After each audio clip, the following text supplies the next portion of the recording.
Hey guys, welcome back to the Thriving in Love podcast, the podcast that challenges the status quo so couples can thrive as their most authentic selves. Today on the show, I am so excited to bring on Alysha Malik, founder of Rythm, a doctor-approved curated marketplace for safer intimacy essentials. Rythm is on a mission to help humans connect better with their parts and their partners. And she is also a clinically trained in IMAGO relationship theory and a relationship coach. Alysha, welcome. Thank you so much for joining us. I'm so excited to dive in to your world, why you created Rythm, and to thank you so much because I have it and I have used it with my husband. And even 9 years married, I still was surprised to see that this game can unlock even more intimacy and connection and conversations that we're just not having on the day to day. So thank you for creating this. So what inspired this game in particular, and when did you create Rythm, and at what point of Rythm did you decide, I think it's time to create this game? When it comes to intimacy, the biggest barrier is actually communication. And for most women, desire starts in the mind and then expands throughout the body, which leads to arousal. And so in order to spark that desire, no lubricant or arousal serum is really going to do it unless you feel that emotional connection with your partner. And the best way to enhance that emotional connection is through conversation starters and prompts. And so while I was working at a startup called Dame Products, which is within the sexual wellness category, I also noticed that a lot of these CPG products had bad for her ingredients in them. And what that means is ingredients that offsets the vaginal microbiome. So after being a product tester and a woman of color and trying out a lot of products in the pleasure aisle, I would often find myself in the doctor's office with some sort of vaginal infection or irritation. And so the idea from Rythm was born around no one was taking an ingredient first approach to the intimacy category. And so we put a marketplace together. All of the products on the marketplace are curated and vetted by experts. So we have a sexual medicine nurse practitioner, a sex therapist, and then a naturopathic doctor to make sure that everything is clean and efficacious and good for her. And then our first product that we launched, our private label product, is a card game for couples called In Tune, based on the research that came about of how do we spark desire within a relationship. And In Tune is really my baby because I have been a serial monogamous dater since age 13 to 30. And in my last serious relationship, which was about 3 years, we went for couples therapy together. And unfortunately, we didn't have the best therapist and ended up splitting. And the couple who referred the therapist to us, they were a married couple, they also ended up getting a divorce. And so just looking back at that experience, I was like, wow, I wonder how many lives get touched by therapists in a way where the relationship ends. And oftentimes when it comes to couples therapy, couples use it as a last resort, right? And so one person goes in and they've checked out and the other one's trying to salvage their relationship. So it's not even an even playing field.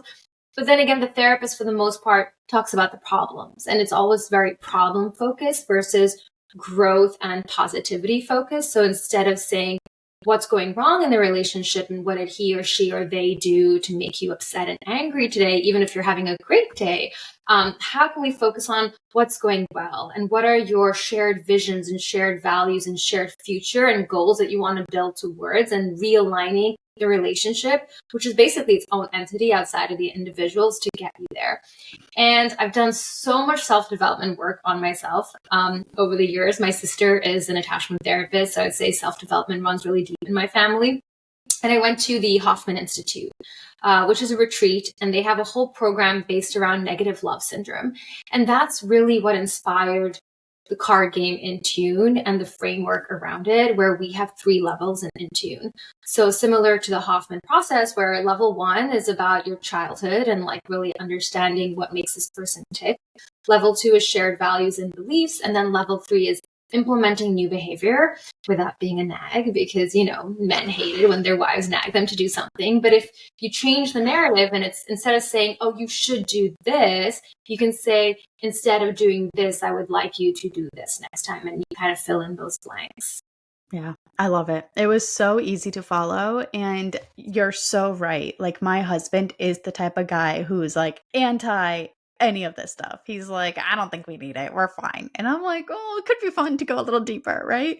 But it was so approachable. And that's the thing I want to make sure that my audience knows, that the biggest difference between your game and the other games that I have tried, which I will also like list in the show notes, like other games I've tried, and recommend this one. And I don't recommend things easily. I'm very strict on what I recommend to my audience because I believe in ethical content creating and suggesting and influencing, right? This game, I want everyone who's listening to know that it's not going to start like unraveling all your childhood trauma. It's not going to ruin the mood of the night, is what I'm trying to say. It's going to invite you beautifully and comfortably into those waters, and the conversations you don't want to have, you can obviously skip and move on to. But I haven't, come across any of those questions in here while simultaneously being able to go one layer deeper into our lives and our past and this and that. So I don't know who wrote these questions, because the way you have written them is beautiful. And I love what you said about the way that the self-discovery, right? That it's so important, which is what my podcast is all about. And the thing that I do with my couples is self-discovery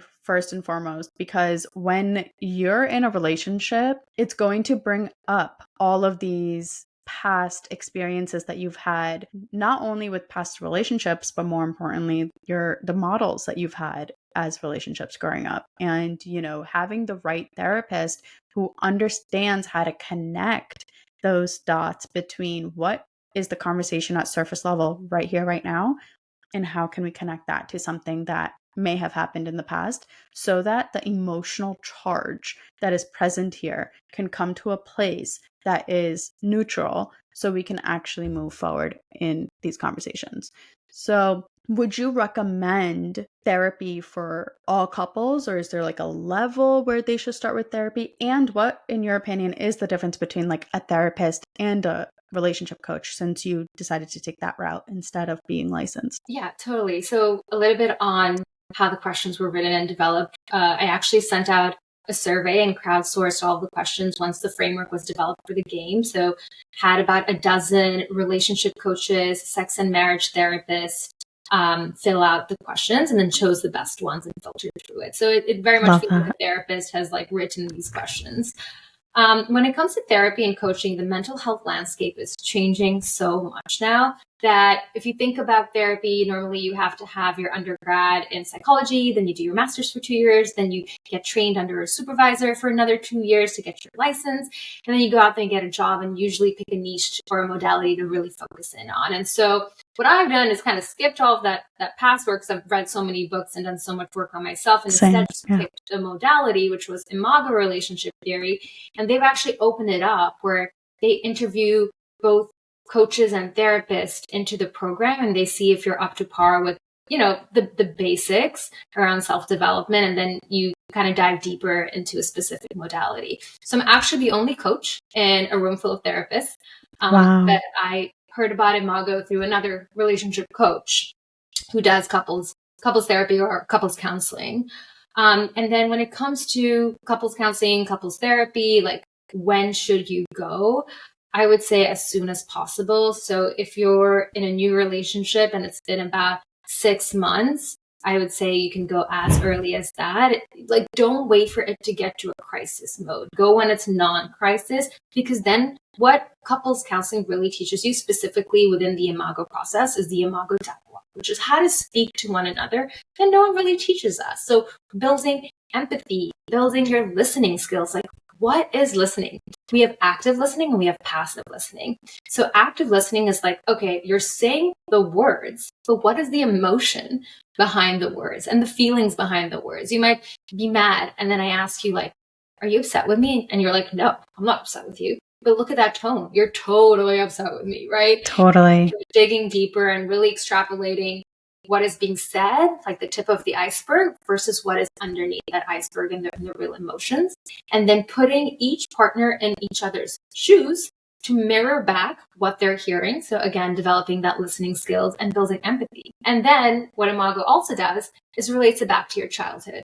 So if you're feeling unseen and unheard because your partner didn't put the toilet seat down, and it's not about the toilet seat, it's about the bigger picture behind it, how does that make you feel in relations to your childhood? Maybe your father made you feel unseen and unheard, and that's why it's bringing up this strong reaction within you. And now your partner can understand that and feel for you. And so next time, it's not even about, oh shit, I didn't put the toilet seat down. It's like, I love you so much that I want you to feel seen and heard. So I'm going to put the toilet seat down, because there's bigger context around. And safe, right? I think that's like a really big one in households is like, I like to coach going from power struggle to power couple, right? So the power struggle phase is usually because you're feeling like your partner is against you and you're feeling like it's like a war zone at home, right? Like it does something as simple as, oh, you left your toilet seat up. I don't feel acknowledged that I also live in this household. And it could be something that has to do with your dad or whatever, but also it doesn't always have to be attached to a childhood thing. What I'm learning and growing into is the safety of the household, is like, how can we make sure that people feel like they matter and that they are acknowledged and that their existence is valid in this household, and we're not against each other. We're working towards creating enough safety so that we can grow on a strong foundation from there. Yes. So yeah, thank you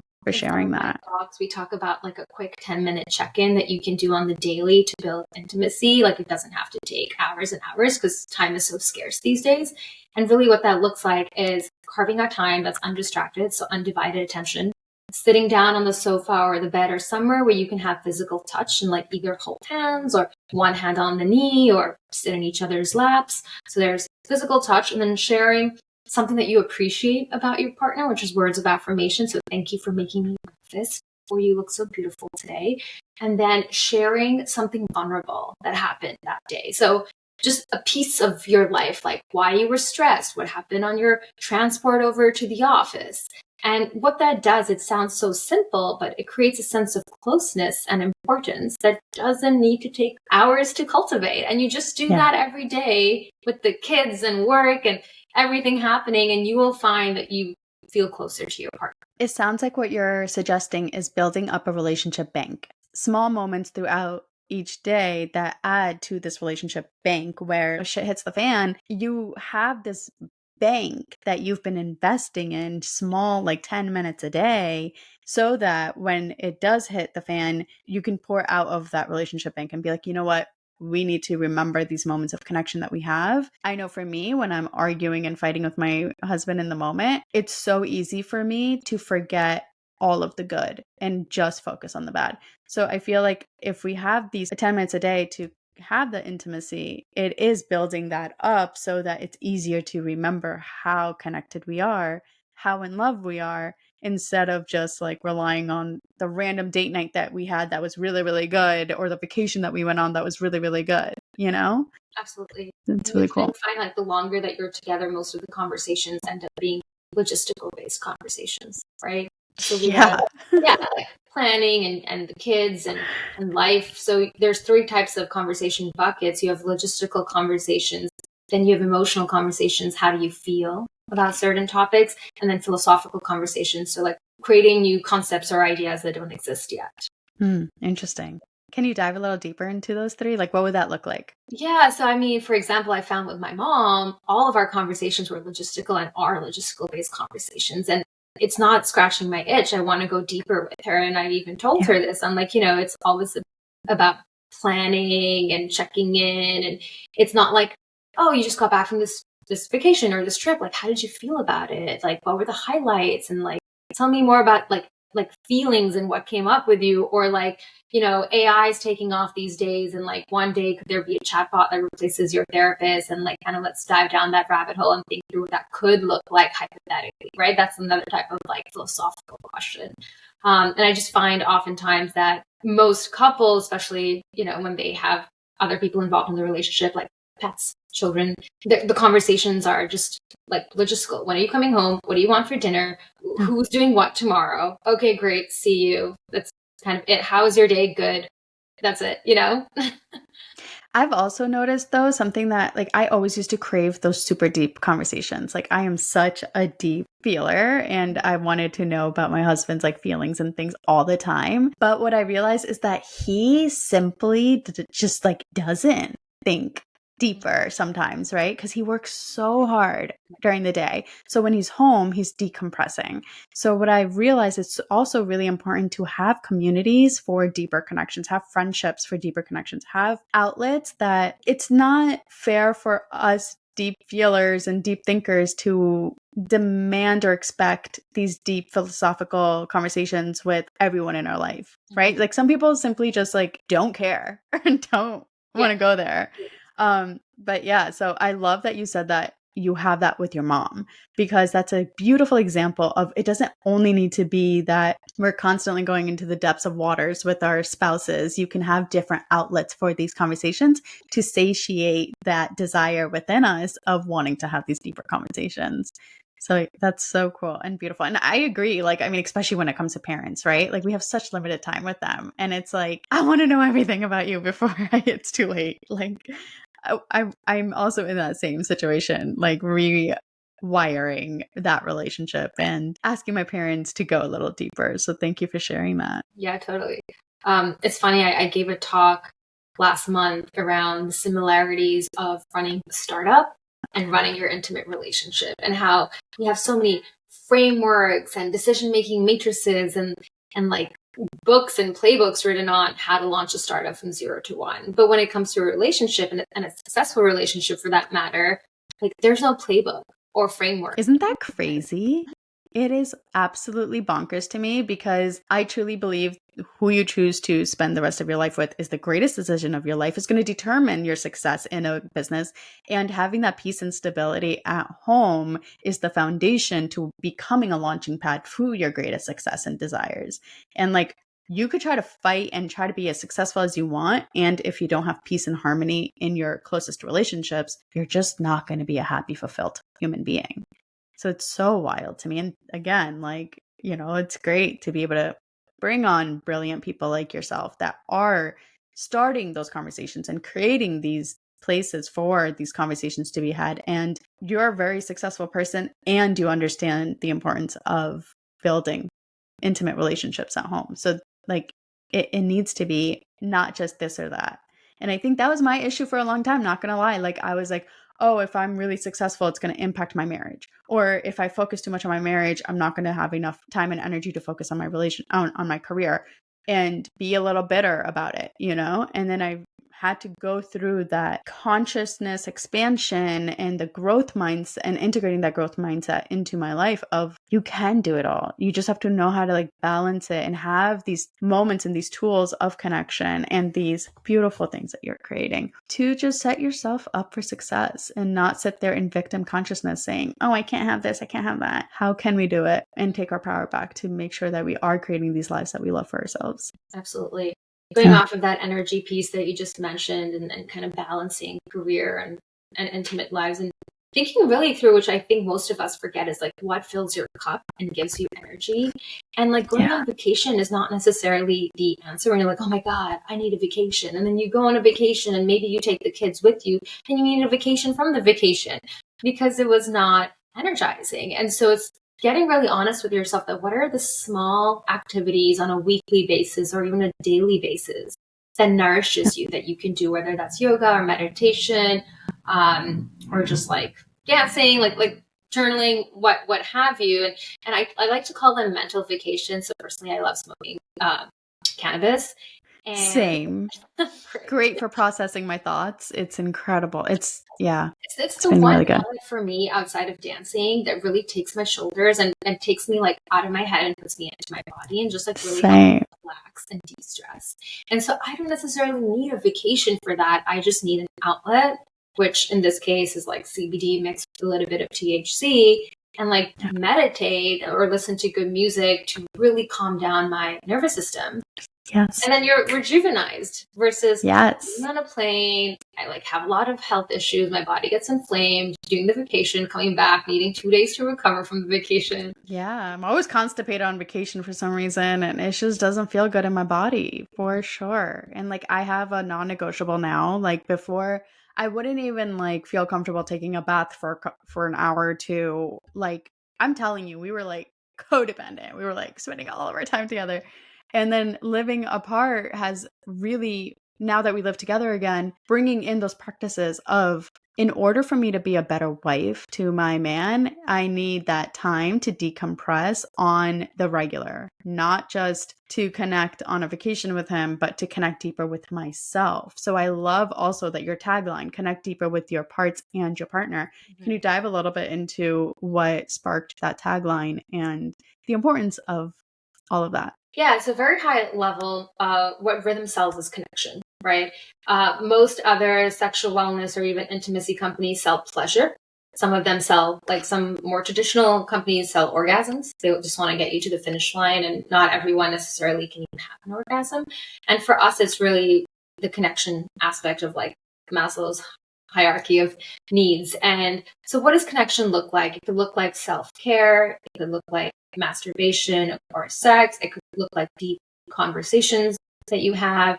And so connecting with your parts and partners can kind of be extrapolated into many different phases. So like your parts can be your physical body parts, but it can also be the different parts within you that make up you. So that could be your inner child, your intellectual self, your spiritual self, your body, your shamanic version. I recently learned that we can take the mind and break it up into many different personas. I did not know that we could do that before.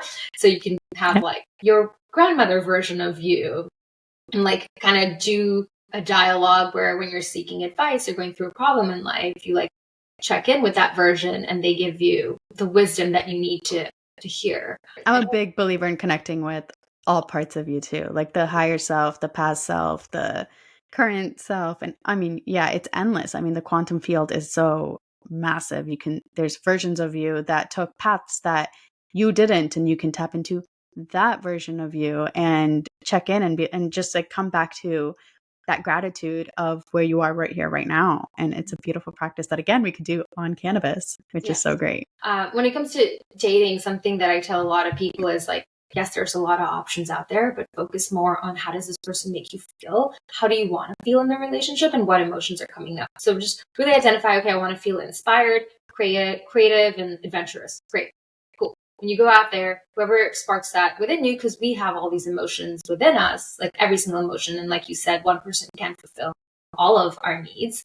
So just thinking through what version of myself is coming out in this relationship and do I like it? Because that version of yourself is the one you're going to be stuck with for the longest amount of time. So it kind of helps making decisions a little bit easier. Do you like this version of yourself that's coming out of you, or do you hate it? Yeah. Definitely. I mean, I do believe that sometimes we choose partners that are good on paper because for so long we've been like, oh, and he must be 6 foot tall and work for be a finance guy or whatever, right? All of these superficial things. And something I really invite women into is that feeling. Like, how do you feel around them? Do they are they draining your energy? Are they filling up your energy? Are you safe in their presence? How's your body reacting in their presence? It's so much deeper. Like if I was to put my husband on the paper, he was not my first choice, right? Like he wasn't somebody that I was like a full yes to immediately. He pursued me for months and I was like, no, sorry, you're not my type. Like, no, thank you. But then over months and hanging out, I realized that I've never felt more safe in my entire life than in the presence of this man. And that just unlocked this new version of me that I didn't even know was possible, right? Like you're saying, like, how do you want to feel?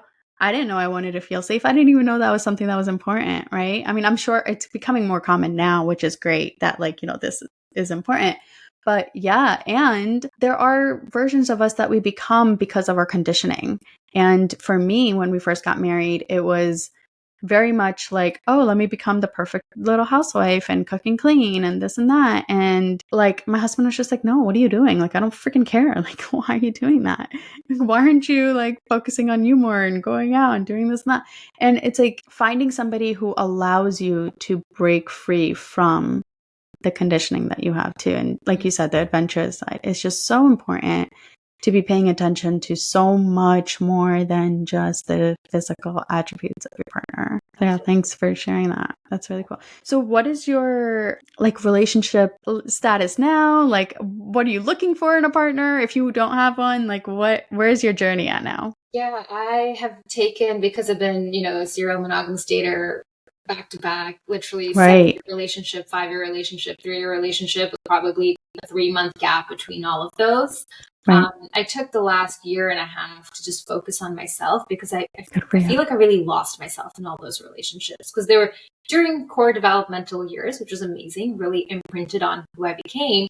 But it became a point of like, what do I like versus what does my partner like? Like, how much of this is me and my preferences versus our preferences together?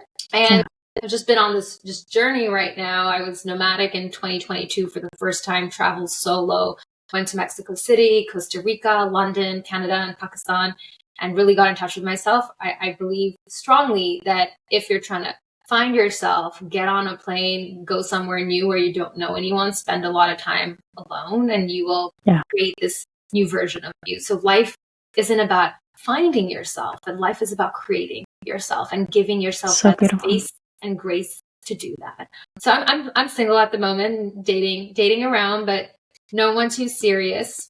That's awesome. So can you tell me a little bit about this trip abroad? So I also quit, like in 2018, quit my job, traveled the world for a year. And something that I found to be really interesting, and let me know if you had this similar experience. I mean, I guess your purpose was to discover yourself, but mine was burnout, getting out of hustle culture and like, really just cleansing my body of the 9 to 5. How was that experience in terms of expanding your soul and your mindset, and like what would you say is like the biggest thing you learned while you had your nomad year? The biggest thing I learned was how to trust myself and believing that the universe is a safe place as long as you believe it's a safe place. If you believe that it's a scary place, it will become a scary place. So very much like mind over matter and the law of attraction. Oh my God, the law of attraction. Like so many times when I sat there and I'm like, I really want this. And I like journaled about it or I meditated to it. It like happen or would happen. Yeah. Or I will have a conversation with a stranger about something and I'm like, yeah, like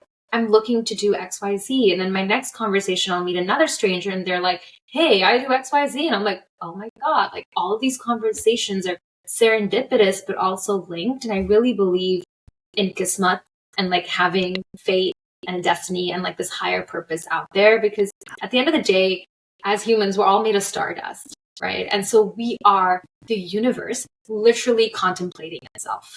Yeah, I like to say we're all fractals of source consciousness experiencing the human experience in our own unique way, which is our authentic code. Like we were all uniquely made with our signature blueprint because this is exactly the way source consciousness wants to experience being a human in this moment, in this blip of time. So cool. And then what are you looking for now in a partner, and what do you have like standards, non-negotiables? Like what does that look like? So what I'm looking for, like number one is, are they a good communicator? That's really, really important to me. And if they're into self-development, because I believe we're constantly learning and growing and pushing ourselves. I love feedback, especially critical feedback, both in my career and in my personal life. I'm trying to constantly be a better friend, a better daughter, a better sister, a better partner. So looking at self-development, communication, kind-hearted human who can create a safe and nurturing environment, and then ambitious and smart. I'm really into the nerdy guys.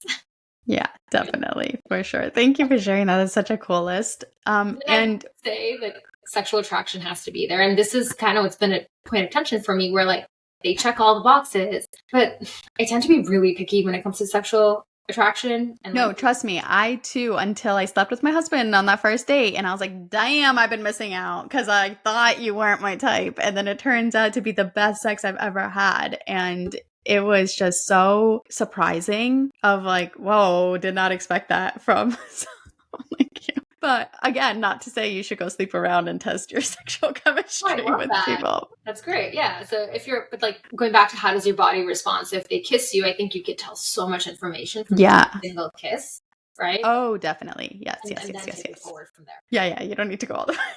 It's like, I'm unsure. Okay, let's have sex to like really solidify versus this kiss does not feel good. Yeah. No. And our energies and our bodies are so sacred. You should not be just giving that out freely. I fully believe that. Yeah. Well, what is your spiritual connection like? Because I love talking about spirituality on the show. So it sounds like you've been very like on this journey of connecting deeper with your soul and your spirituality. And how has that journey been? Is that like, has that influenced your relationships at all? So what has my spiritual connection been like? I do a lot of journaling. I journal every single day. I've been doing this practice for about 3 months now. And the way I journal is I ask questions and I basically coach myself through those questions. It's also sometimes called aspecting tool. I don't know if you've heard of this, where there's different versions and you sit on one side and you ask a question and then you get up, shake it off, go over to the other side, answer it. But I find a shortcut version of that to just like journal. So be like, why are you upset today? And I'll write the answer. Or like, I'm confused about this. What should I do? And then go into a different persona and write the answer and like problem solve a lot that way.